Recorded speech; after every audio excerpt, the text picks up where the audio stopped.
Hello everyone and welcome back to this channel, and today we're doing a quick review of Craft AI.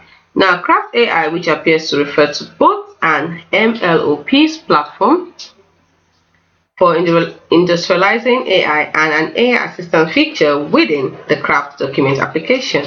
It offers some notable advantages and potential drawbacks.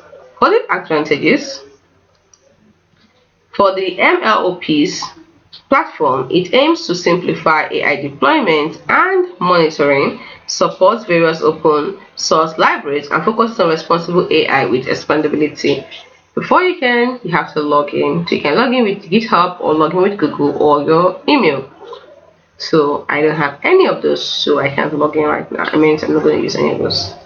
But you can do that and get to know more about it. So you cannot have access unless you log in.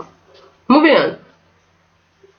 It is designed for real-time decision-making automation and can be applied across diverse industries for use cases like predictive maintenance, energy efficiency, and personalized experiences. For the Craft Document AI Assistant, it enhances productivity within the document editor by providing features like summarization, idea generation, proofreading, translation, and quick information retrieval from your documents. It's integrated directly into the user interface for easy access.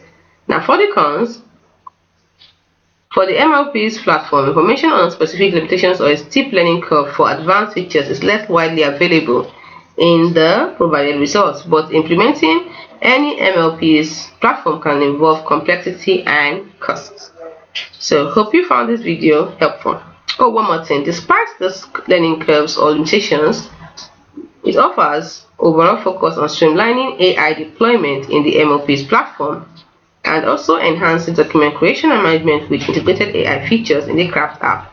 It points towards a commitment to making AI more accessible and helpful for users and businesses alike.